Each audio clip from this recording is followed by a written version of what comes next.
Styling tips for formal occasion. ಮೊದಲಿಗೆ formal occasions ಅಂದ್ರೆ business meetup ಇರ್ಬೋದು, ಅಥವಾ ಯಾವ್ದಾದ್ರು ಮೀಟಿಂಗ್ ಇರ್ಬೋದು, ಅಥವಾ ಇಂಟರ್ವ್ಯೂ ಇರ್ಬೋದು. ಈ ತರ ಒಕೇಶನ್ಸ್ ಗೆ ಫಾರ್ಮಲ್ ಒಕೇಶನ್ಸ್ ಅಂತಾರೆ. ಅಂತ ಫಾರ್ಮಲ್ ಇವೆಂಟ್ ಗೆ ಹೋಗ್ಬೇಕಾದ್ರೆ ಯಾವ ತರ ರೆಡಿ ಆಗ್ಬೇಕಂದ್ರೆ, ಮೊದಲಿಗೆ ಬರೋದು ಶರ್ಟ್ ಅಲ್ಲಿ ಡಿಫ್ರೆಂಟ್ ಶರ್ಟ್ ಎಲ್ಲ ಅವೈಲೇಬಲ್ ಇರುತ್ತೆ. ಬಟ್ ನಾವಿಲ್ಲಿ ಫಾರ್ಮಲ್ ಒಕೇಶನ್ ಗೆ ಹೋಗ್ತಾ ಇರೋದಕ್ಕೆ ಫಾರ್ಮಲ್ ಶರ್ಟ್ ಹಾಕೋಬೇಕು. ಅಂಡ್ ಶರ್ಟ್ ಇಲ್ಲಿ ಐರನ್ ಆಗಿರ್ಬೇಕು. ಅಂಡ್ ಶರ್ಟ್ ಹಾಕೋತಾ ಇದೀವಿ ಅಂದ್ರೆ ಆ ಶರ್ಟ್ ಮೇಲೆ ಯಾವ್ದೇ ಪ್ರಿಂಟ್ ಇರಬಾರ್ದು, ಯಾವ್ಯಾವ ದೊಡ್ಡ ಬ್ರ್ಯಾಂಡ್ ಲೋಗೋ ಏನೂ ಇರಬಾರ್ದು. ಪ್ಲೇನ್ ಆಗಿ ಸಿಂಪಲ್ ಆಗಿರೋ ಶರ್ಟ್ ನ ಹಾಕೋಬೇಕು. ಸೆಕೆಂಡ್ ಯಾವ್ದಂದ್ರೆ ಪ್ಯಾಂಟ್ ಅಲ್ಲಿ ನೀವು ಚಿನ್ನೋಸ್ ಆದ್ರೂ ಸೆಲೆಕ್ಟ್ ಮಾಡಿ, ಅಥವಾ ನೀವು ಸ್ಟಿಚ್ ಮಾಡಿರೋ ಪ್ಯಾಂಟ್ ಏನಾದ್ರು ನಿಮ್ ಕಡೆ ಅವೈಲೇಬಲ್ ಇತ್ತಂದ್ರೆ ಆ ಪ್ಯಾಂಟ್ ಹಾಕೋಬಹುದು. ನೀವು ಇಲ್ಲಿ ಏನ್ ಗಮನ ಕೊಡ್ಬೇಕಂದ್ರೆ ಪ್ಯಾಂಟ್ ಫಿಟ್ಟಿಂಗ್ ಮತ್ತೆ ಶರ್ಟ್ ಫಿಟ್ಟಿಂಗ್ ಎರಡು ಪರ್ಫೆಕ್ಟ್ ಆಗಿರೋ ತರ ನೋಡ್ಕೋಬೇಕು. ಅವಾಗ ನೀವು ಹಾಕೊಂತ ಇರೋ ಡ್ರೆಸ್ ಫಾರ್ಮಲ್ ಆಗಿ ಇರೋದಕ್ಕೆ ಚೆನ್ನಾಗಿ ಕಾಣುತ್ತೆ. ಶರ್ಟ್ ಆಯ್ತು, ಪ್ಯಾಂಟ್ ಆಯ್ತು.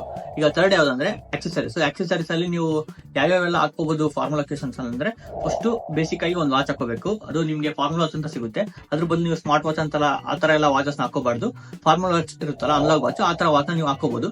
ಅದ್ರ ಜೊತೆ ನೀವು ಆಕ್ಸೆಸರೀಸ್ ಅಲ್ಲಿ ಏನೇನು ಗಮನ ಕೊಡ್ಬೇಕಂದ್ರೆ ಬೆಲ್ಟ್ ಮತ್ತೆ ಶೂ ಕಡೆನೂ ಸ್ವಲ್ಪ ಗಮನ ಕೊಡಬೇಕು, ಫಾರ್ಮಲ್ ಆಗಿ ರೆಡಿ ಆಗ್ತಾ ಇದೀರ ಅಂದ್ರೆ. Last but not the least ಯಾವ್ದಂದ್ರೆ ಫುಟ್ವೇರ್. ನೀವು ಹಾಕೊಂತ ಇರೋ footwear one of the best thing ನಿಮ್ ಫಾರ್ಮಲ್ ಔಟ್ಫಿಟ್ ನ ಎಲಿವೇಟ್ ಮಾಡಕ್ಕೆ. ಔಟ್ಫಿಟ್ ಗೆ ಸೂಟ್ ಆಗೋ ತರ ಶೂಸ್ ನ ಹಾಕೋಬೇಕು. ಶೂಸ್ ಅಲ್ಲಿ ನೀವು ಫಾರ್ಮಲ್ ಅಕೇಶನ್ಸ್ ಹೋಗ್ತಾ ಇರೋದಕ್ಕೆ ನೀವು ಇಲ್ಲಿ ಫಾರ್ಮಲ್ ಶೂಸ್ ಅಂತಾನೆ ಸಿಗ್ತಾವು.